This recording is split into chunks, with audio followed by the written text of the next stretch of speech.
and also born of her were Charudeshna, Sudeshna, and the powerful Charudeha, along with Sucharu, Charugupta, Bhadracharu, Churu, Chandra, Vicharu, and Charu, the 10th. None of these sons was less than his father. 10 and 12. Banu Subanu, Svarbanu, Prabhanu, Banumanstata, Chandrabanu, Brihatbanu, Atibanus, Tatashtama, Sri Banu, Pratibanuscha, Satyabhamatmajadasha, Samba Sumitra Puruchit Chatachidja Sahasrachit Vijayaschitra Vasu Mandravida Kratavu Jambavatya Sutta Yete Sambadya Pitrisammataha. The 10 sons of Satyabhama were Banu, Subanu, Svarbanu, Prabhanu, Banuman, Chandrabanu, Brihatbanu, Atibanu, the 8th, Sri Banu, and Pratibanu.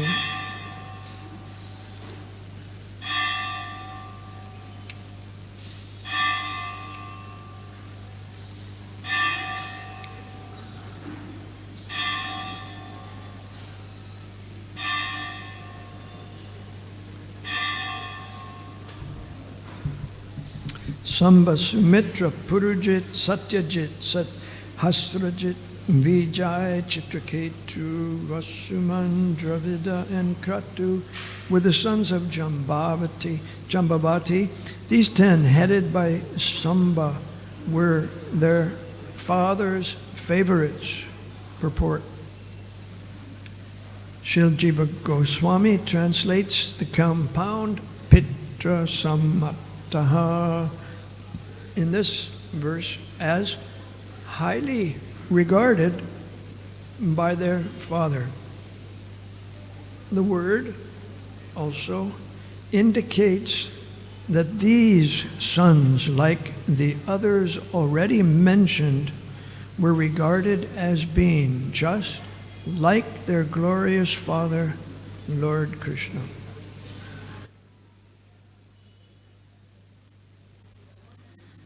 Text 13.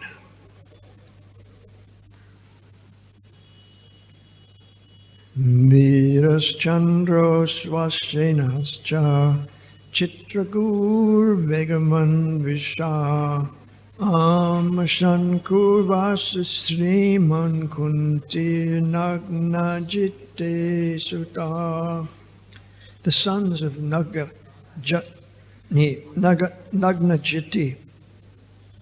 were Vira, Chandra, Ashvasena, Chitragu, Vegavan, Vrisha, Ama, Shanku, Vasu, and the opulent Kunti.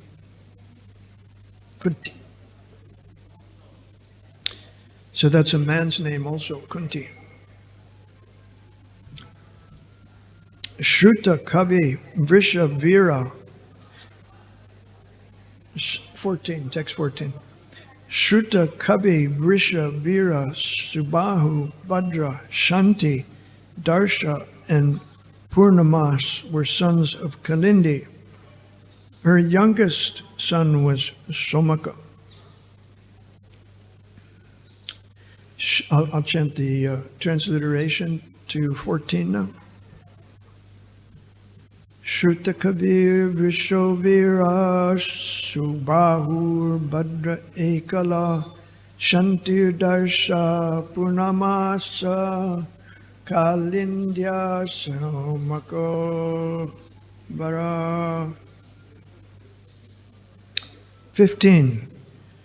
Pragosho Katravan Simho Bala Prabala Urdaga Madriya Putra Mahashakti Saha Ojo Parajita. Translation: Madri's sons were Pragosh, Katravan, Sima, Bala Prabala, Urdhaga, Mahashakti Saha, Ojo, and Aparajit. Purport: Madra is also known as Lakshmana. Madra. Text 16. Vrikoharsho nilogadro vardhano nadevacha mahamsapavano vanir mitra vindat majakshadi. Mitravinda's sons were Vrika, Harsha, Anila, Griha, Gridra, Vardhana, Unada, Hamsa, Pavana, Vani, and Shuddhi. 17. Sangramajit Brihatsena Shura Praharanun Rijit Jaya Subhadro Bhadraya Mama Ayushcha Satyaka. Sangamajit Brihatsena Sura Praharana Arjit. Jai and Subhadra were the sons of Bhadra together with Mama Ayur and Satyaka. 18.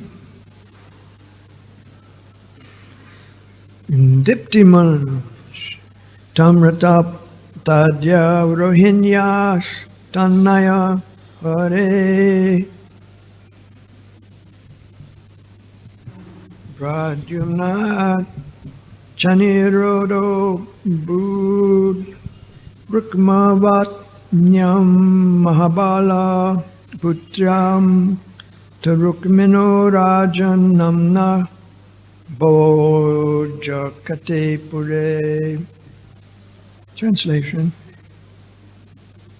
Diptiman Tamratapta and others were the sons of Lord Krishna and Rohini. Lord Krishna's son Pradyumna fathered the greatly powerful Aniruddha in the womb of Rukmavati, the daughter of Rukmi. O king, this took place while they were living in Bojakata. Purport: Lord Krishna's 8 principal queens are Rukmini, Satyabhama, Jambavati, Nagnajiti, Kalindi, Lakshmana, Mitravinda, and Bhadra. Having mentioned all their sons, Shukadeva Goswami now refers to the sons of the other 16,100 queens by mentioning the 2 principal sons of Queen Rohini, the foremost of the remaining queens. The translation again, the translation for 18. Diptiman Tamratapta and others were the sons of Lord Krishna and Rohini. Here Shukadev mentions the 2 principal sons of Queen Rohini, the foremost of the remaining queens, and in this way he refers to the sons of all the other 16,100 queens. Last one, text 19. Ete samputra potrascha babuvu kotisho nipa matara Krishna jatinam sahasrani cha sudasha. My dear King, the sons and grandsons of Lord Krishna's children numbered in the tens of millions. 16,000 mothers gave rise to this dynasty. In Sanskrit, the words for Krishna's dynasty are Krishna Jati Nam. So the Jati.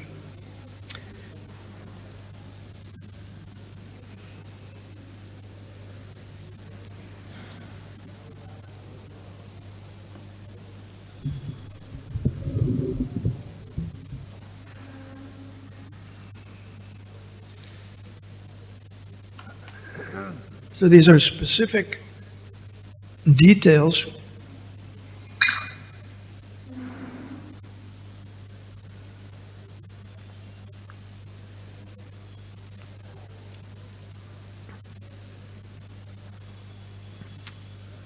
These specific details are about Krishna's sons, their names. It's interesting that Shukadeva Goswami knows their names by heart. He just recited 80 names of the sons of Krishna.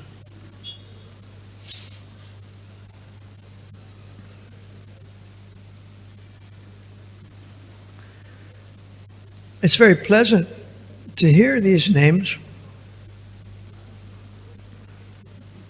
because these sons are like their father, they're like their glorious father Krishna, and by hearing their names, we're associating with Krishna and his sons on the spiritual platform.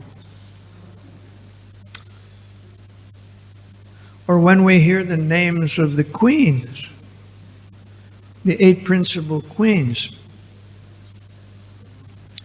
we're associating with them.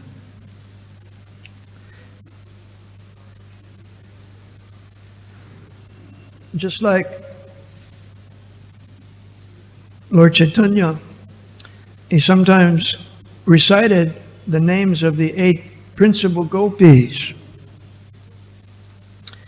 When he was a school teacher, he was sometimes doing that. After he got his initiation, he was fired up to think of Krishna and Krishna's pastimes in Vrindavan with the gopis. So sometimes he recited their specific names. For example, you have Lalita and Vishaka, and on Lalita's right side, like the altar in Mayapur, on Lalita's right side, there's Chitra, Champakalata,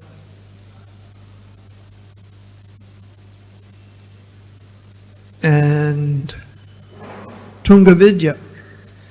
And then on Vishaka is on Krishna's left side, and next to her are Induleka, Rangadevi, and Sudevi. So Lord Chaitanya liked these names. But his students thought, wow, our teacher is so silly, he's so crazy. Now he's reciting names of gopis. Why doesn't he recite the name of Vishnu? So they thought they knew better than Lord Chaitanya, their teacher.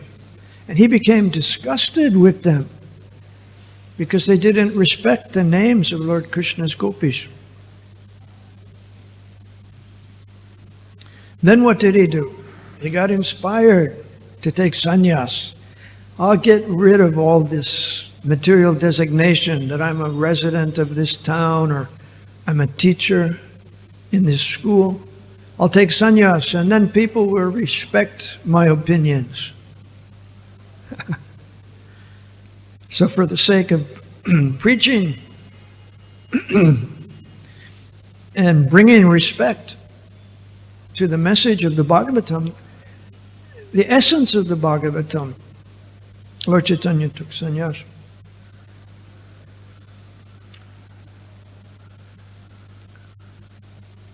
So we should also respect all these names of the sons of Krishna.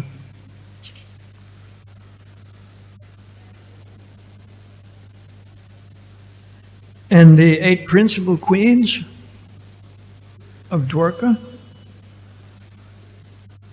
Rukmini, Satyabhama, Jambavati, Nagnajiti, Kalindi, Lakshman, Mitravind, and Bhadra.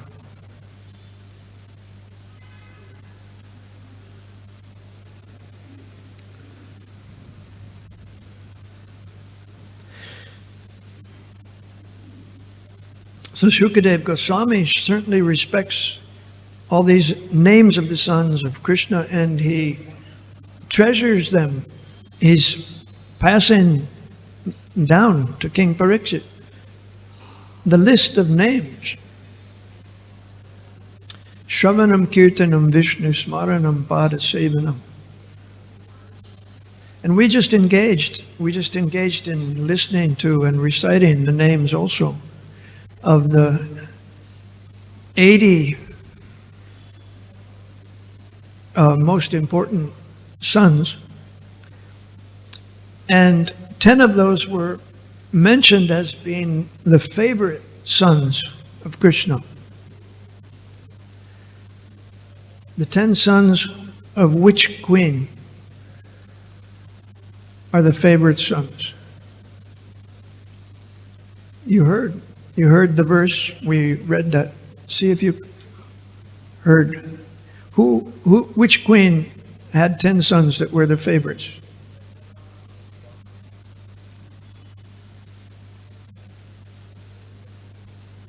Two people said Satyabhama. Let me see.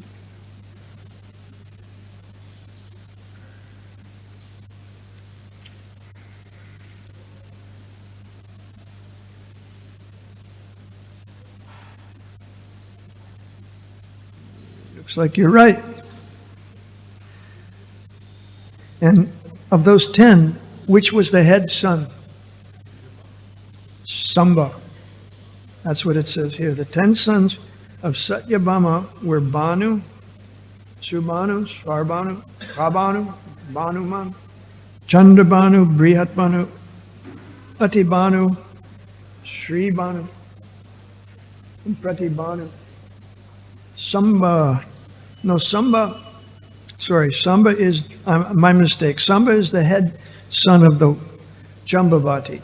It's in the same verse and it comes at the end, and that's why I mistook it as Samba. These 10 headed by Samba were their father's favorites. No, Jambavati, it says Jambavati's sons were the favorites, not Satyabhama. You said Satyabhama and you agreed? You were both wrong. Jambavati, and the head son of Jambavati is Samba. You said Jambavati. Good man.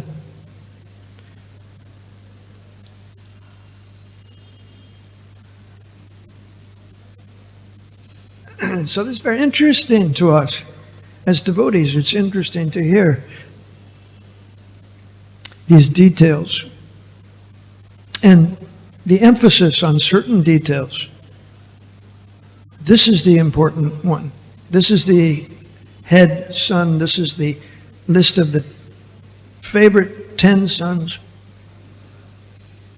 In this way, we get some idea how Krishna was actually very involved in his family life. He had favorites. He had 10 favorite sons. He liked them the best. And Krishna had 16,108 families. Nowadays, of course, people have usually only one family, and usually not 10 sons and one daughter. But Krishna's Leela, Krishna himself, is so glorious that he had 16,108 families. Nobody can compare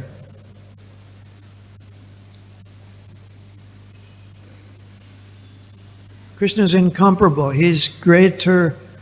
How is that? No one is greater than Krishna.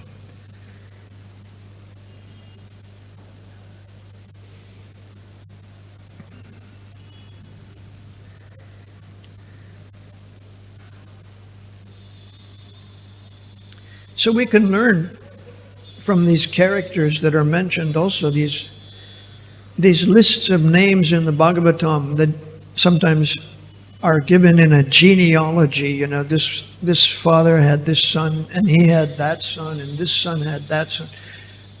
Sometimes these characters have something to teach us also.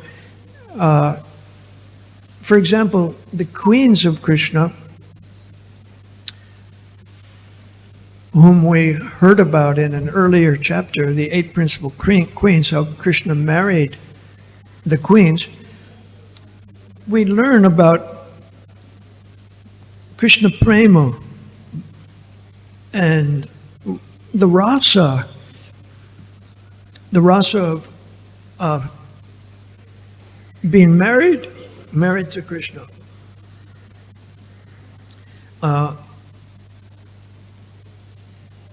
I'll just give you an example.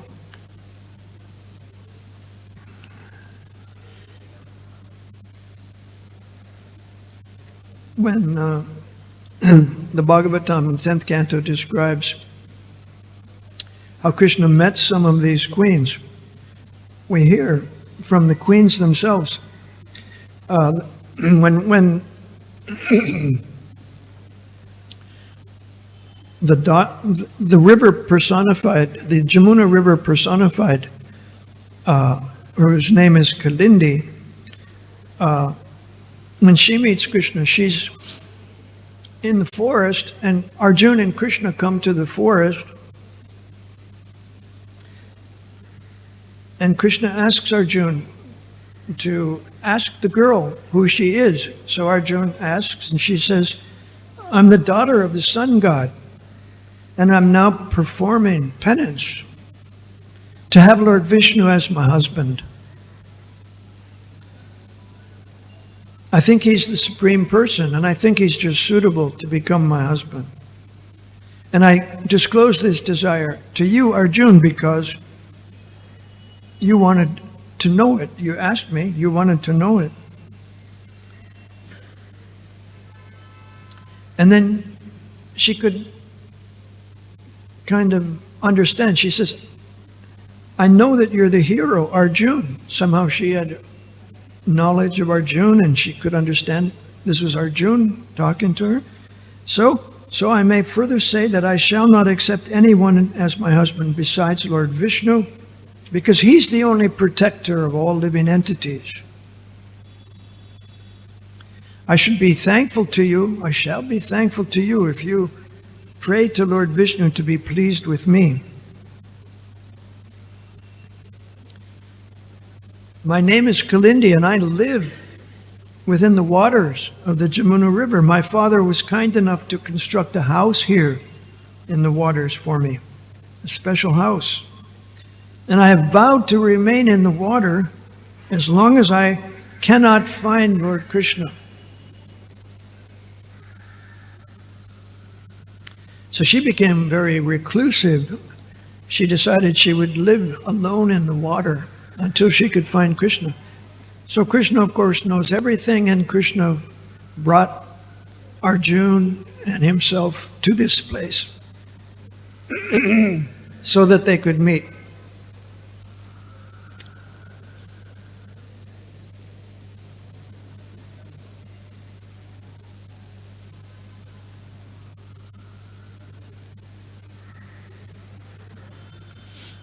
So then Krishna invited Kalindi, "You come and sit on my chariot."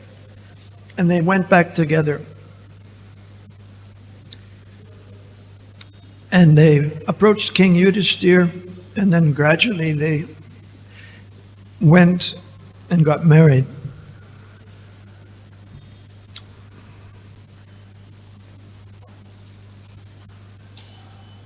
There's another chapter in the Bhagavatam about the meeting of the residents of Vrindavan and the queens of Dwarka in Kurukshetra. And in that chapter, the queens are asked to tell the residents of Vrindavan, tell us how you became the queen of Krishna and tell us about your life as the queen of Krishna. So there too we learn about the rasa of being married to Krishna and Krishna prema in that rasa.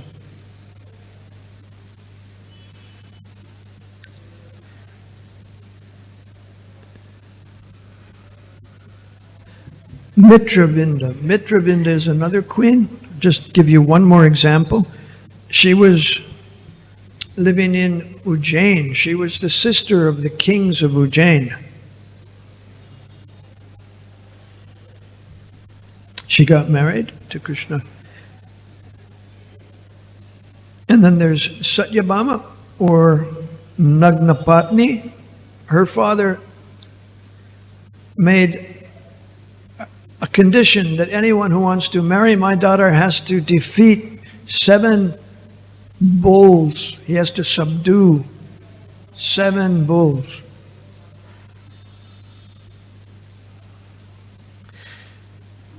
So the Bhagavatam, in telling us about these names, really pins down or supports or bolsters the history of the Bhagavatam as a scripture. It tells us that these are specific persons, historical persons. Not that it's just a story, but they lived in particular places. They had families and so on.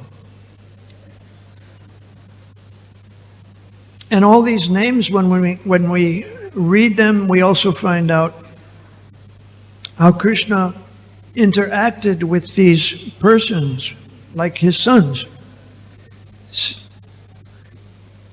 Along with the lists of names, there are descriptions about Krishna's personal dealings and Krishna's personal character and his involvement with his families.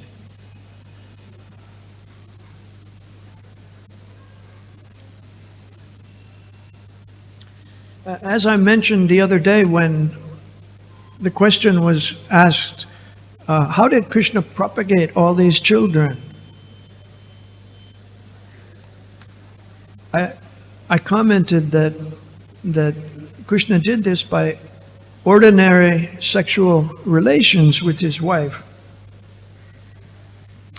But this is mentioned in connection with the queens, the wives of Krishna. The queens of Krishna, they would sometimes exhibit their feminine characteristics by smiling and moving their eyebrows and glancing at Krishna. But it's said that they could not awaken Krishna's lusty desires. So in the Krishna book, Prabhupada writes, they could not arouse Krishna's mind or his sexual appetite. This means that Krishna never had any sexual relations with any of his wives save and except to beget children.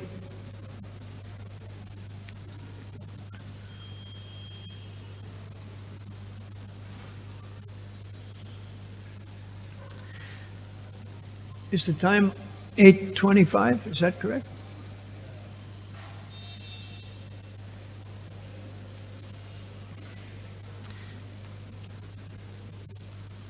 I also wanted to talk about how our book distribution should be non-sectarian, but I don't think I'm going to have time. I also wanted to tell you a couple memories I had of listening to Srila Prabhupada quote some verses from the Bhagavad-gita, but I don't think there'll be time.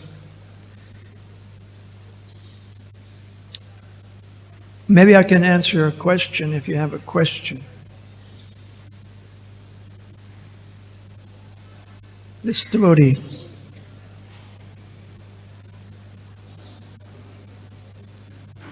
What's your question?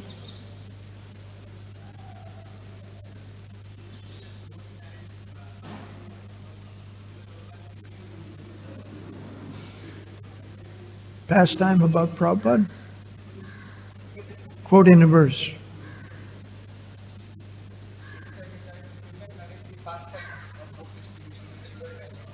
Oh, a pastime of book distribution. You'd like to hear something about book distribution? Means, you were just mentioning right now that two of the incidences you were about to mention, but because of maybe time, maybe less, you were telling, I'll skip it. So you were telling about memory of Srila Prabhupada reading Bhagavad-gita verses. If you like, can you please describe for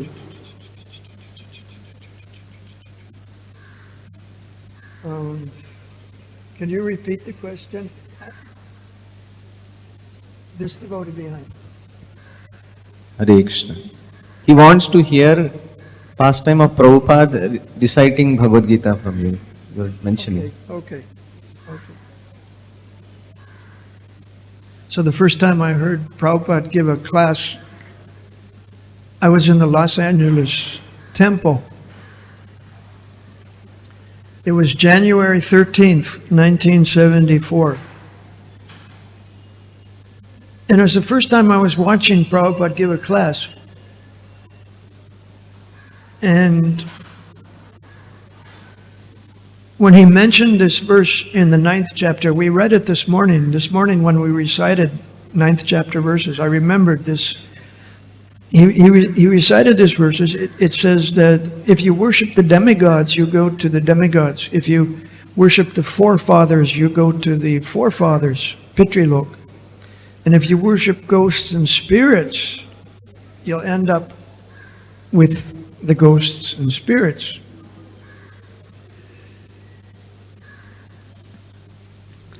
And then Prabhupada said, with his eyes closed, he was speaking with his eyes shut. And if you'll notice his hand, I'll imitate his hand. His hand was on his knee. And then he said, but if you worship me, then you'll come to me. He went like that with his finger.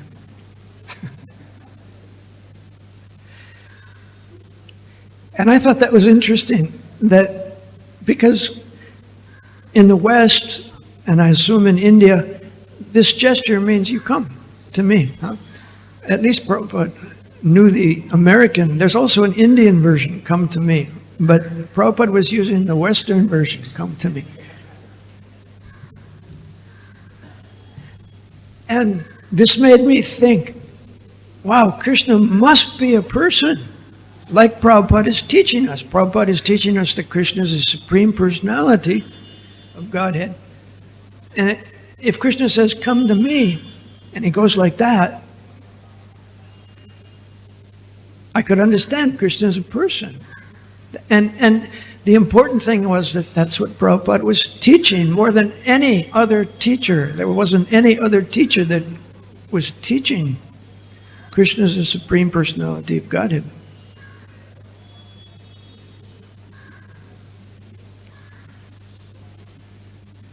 Okay, I'd better stop here because we're in the marathon. I wanted to say something about non-sectarian book distribution, but I'll do it the next time I give a class. I'm going to go to Vrindavan on Sunday, and I'll be gone until the beginning of January, and I'll be here when we have the festival celebrating the opening of the Juhu temple. So maybe I'll give the...